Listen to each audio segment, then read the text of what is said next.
ఎవరికి తెలియని ఒక విషయం చెప్పనా, ఓన్లీ మన ఆడవారికి మాత్రమే తెలిసిన విషయము, మగవాళ్ళకు తెలియని విషయము. మోస్ట్లీ తెలిసినా తెలియనట్టు పాపం వాళ్ళు వ్యవహరించే విషయం ఏంటంటే, ఇందులోనే మనం కొద్దిగా వేడన్నం వేసేస్తాం అన్నమాట.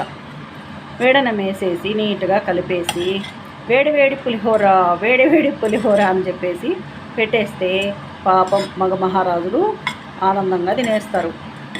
పిల్లలు బాక్సులు తీసుకెళ్ళిపోయి ఉంటారు కదా, కాబట్టి వాళ్ళకేం ఇబ్బంది లేదు.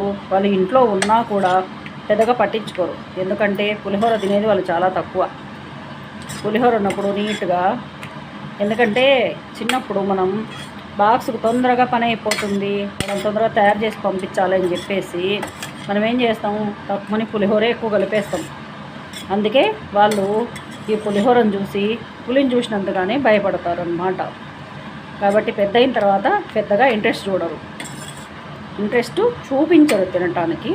మనమైతే చచ్చినట్టు తినాల్సిందే, ఎందుకంటే అన్నం అవగొట్టాలి కదా, కాబట్టి ఖచ్చితంగా తింటామన్నమాట. బియ్యం ఊరికే రావండోయ్.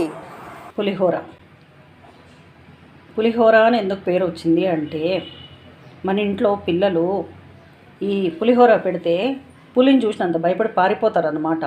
అందుకని దీనికి పులిహోర అని వచ్చింది. అది నేను కనిపెట్టిన విషయం.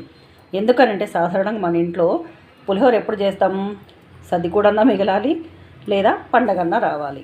పండగ కన్నా చేస్తాం, లేదా సద్దికూడు మిగిలినప్పుడు చేస్తాం, అంటే సద్దన్నం అది మిగిలినప్పుడు చేస్తాం అన్నమాట.